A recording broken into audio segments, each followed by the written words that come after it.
Okay, so let's talk about this because I don't know how to feel. So, y'all, I just finished the book finally. I'll say this: I'm invested, and I'm gonna definitely read the rest of the books because now I just like what. So it was about, and the crazy thing is, this all happened so quickly that I didn't really have time to process it, and so I'm kind of processing it now. So a lot happened within the last what 7 chapters, and these aren't long chapters. Like literally about 40 pages left of the book. So much happened, like so much. I will say, it got to a point where I was just like, wait, what? Like, how did we get here? And the ending of it seemed, or the transition from one aspect of the main character's relationship to another happened really quick. So I was kind of confused, and there was a point where I was like, let me go back and make sure I didn't, miss anything. But I guess that's just how it pans out. I don't know. That part threw me a little bit, but chapter 67, I don't have words. The crazy thing is, I never anticipated this. I never anticipated this. Again, I'm not going to spoil anything. So here's what I'll say. There's a like secret between the main characters. Well, really just one of them. And I'm learning that more people knew about this secret. That's also very crazy. But there's like this secret that one of the main characters is keeping from the other. And it finally gets to a point where it's just like, okay, let's just move on. Like, you're not going to know the answer to this question. Just move on. And honestly, as a reader, I was settled with it too. I was just like, you know what? If they don't want to tell us, that's fine. Let's just move on. But I'm like, no. The author is not going to let this thing kind of just hang in the balance and not address it. And then it gets addressed in the second to last chapter. And it's so crazy because I got to a point on like page, I don't even know if I want to tell you what page it was. Where was it? On page 420, funny enough, if you know, you know, I started to like feel like something was off because the author does such a great job of, well, I keep saying the author, Jessa Hastings does such a great job of kind of like painting the scene, not only like what it looks like, but how people's expressions are when they come into a place or when they're sitting and responding to someone non-verbally. So you kind of like get a sense of what emotions are probably attached to them that they're not evoking with words, if that makes sense. So it would like describe, the frown on their face, or, I saw a tear well up in their eye, stuff like that, that really kind of explains what the character is probably feeling, even if their words contradict, what their body language is showing. So on page 420, and then there's just so much. So then there's also like the way Jessa would describe the author. There's also ways Jessa would describe like a scene happening in such slow motion where you're like, something is gonna happen right here. Like, why are we giving such detail to this? And I felt it coming. Bro, when I got to the end of that page, I already knew. I already knew the answer to the secret. And I wanted to unknow it. Because I felt oh God, I felt so bad. Oh, like it was like it happened to me. Literally. And mind you, the whole time I've been telling y'all these characters are annoying me. I felt it. And that's how it ended. With me feeling like this. Like, huh? So yeah, we're invested. We're invested now. We're reading the series. Yeah, because uh, I'm gonna give this as I'm sitting here now. I'm gonna give this more. Actually, I'm gonna think more about. So I'm gonna think about what rating to give this. But as I'm sitting here now, I'm thinking like a 4.25, a 4.5, 4.25 is what I'm thinking. Maybe a 4. I don't know. Really, because it was definitely a slow burn.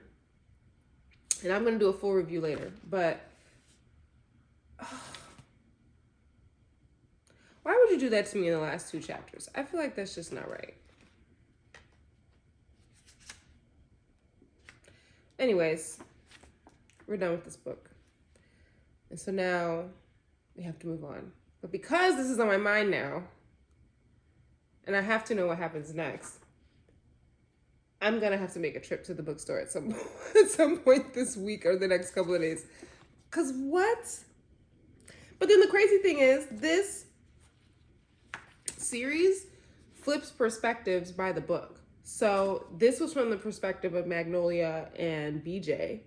And I'm told that the next book is Daisy Hates, and that's from the perspective of like the Hates and the Hems family. I mean, they'll talk about the same characters in both books, but I don't know how they're gonna do that. Like I need closure. I need closure. This, no. Oh, yeah. This was good. This. I'm hooked. Okay, so we're done. Good for me, and it's not even 11 o'clock in the morning. So hoorah. But now that's over, I think I'm going to read If We Were Villains next. Maybe I'll read Fourth Wing. I don't know. I'm such a mood reader. Like, I enjoy reading books that I'm in the mood for in the moment. So I'm actually probably, you know what I'm going to do? I'm going to read a chapter of the books that are on my TBR shelf right here. And I'm going to read a chapter of each book and kind of figure out how I'm feeling. And then that way I won't be so far into a book that I'm starting, you know, and I say starting because I feel like if I read a chapter of a book and I don't feel like finishing that book right now or in this next week, then I'm probably gonna have to reread that chapter once I finally do get to it, because I'm probably not gonna remember, and that's okay. So I know I read a chapter of Fourth Wing already, and that one started off pretty good. Never Lie, I'm a little more than halfway through, but as you know, I'm reading that one with Jared. He did say he was going to try to get more of that reading done today, and I'm almost tempted to get the audiobook and play it while I'm moving around the house today, but I could probably read that one. I don't know. We're going to see how we feel. I'm just proud of myself for finishing this. Now it's on my mind, of course. Oh, it was just so unfair to do that in the last 2 chapters.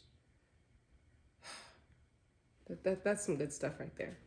So recommend, definitely recommend. I'll probably dive deeper into this in another video, but recommend.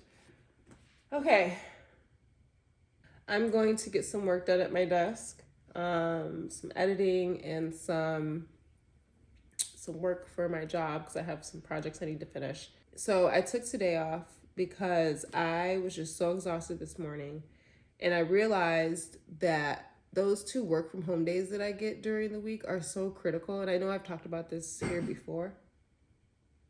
Max? And I know I've talked about this here before, but so like with my work from home days, one of the things that I love is the flexibility it gives me to kind of fill in that space that I'm not commuting and, you know, all the extra things to do those things that are necessary within my house for my house. Like, it really baffles me when I think about how we for so long have just been conditioned to work these 9-to-5 jobs, most of us, 40 hours a week, and our weekends are supposed to be what? You know what I mean? Because if I'm commuting to and from work, right, by the time I get home at the end of the day, I'm probably exhausted. a coworker of mine was just saying how it's just so exhausting. Like traffic alone, the commute alone is exhausting. So you can have all this energy, and then by the time you make it home after that long commute, you're tired. Like you don't want to work out, you don't want to, make your own dinner. You don't want to do anything. And then you blink and it's already 8 o'clock and you got to get ready for the next day. Like it's insane. And then by the time you get to the weekend, there's so many things that you still have to do, right? As an adult, you have to do laundry. You have to keep your house clean. You have to make yourself food. You have to feed yourself. Like you have to have a social life. You have to, keep up with your health and your fitness and your wellness. Like there's just so many things. You have to pay bills. You have to schedule doctor's appointments. Like, there's just so much stuff. There's just so much stuff that needs to be done as an adult already. And so when majority of my week is spent going to and from an office and sitting in that office working, I don't get to take care of, the needs in my home, in my workspace. You know what I mean? So it's like the laundry can't get done while I'm in my office because the laundry is here, right? The dishes are piling up in my sink because I can't wash them from my office. I can't clean my daughter's room from my office, right? So being here at home and working from home is critical because I get to do those things and get them out of the way so that when the weekend does roll around, I can actually have a weekend and not spend that weekend cleaning and doing adulting stuff. And then by the time Sunday night rolls around and everything's taken care of, well, now we got to get ready for work Monday morning. So I took off today because on Monday I was working from home. We switched my schedule up because they wanted me in the office tomorrow. But I was working from home. However, Jared and Journey were home. Jared called off for the day after Easter, and Journey, because of the fact that both of us were home, not they vacuuming in my hallway right now. Oh my God. So Monday was April 1st, and it was also the start of Q2.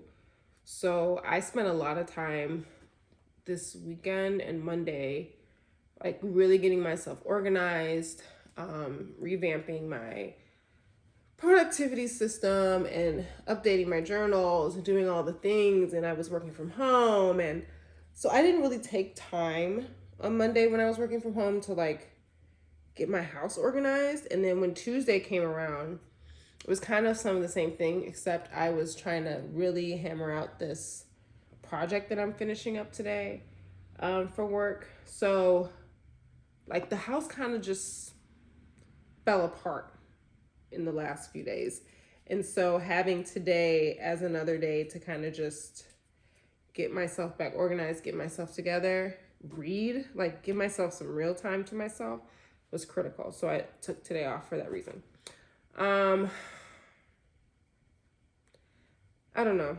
I don't know what to do next. I don't know what book to read next. I just know I need to finish this project for work. And I'm probably going to do that now just to get it out of the way and off my mind. So that's what we're going to do. I really need to stop thinking about that book. Wow. But anyways, I will check back in with you guys a little bit later. Yeah. I'll check in. Yeah. Nothing more needs to be said. I'll see you later.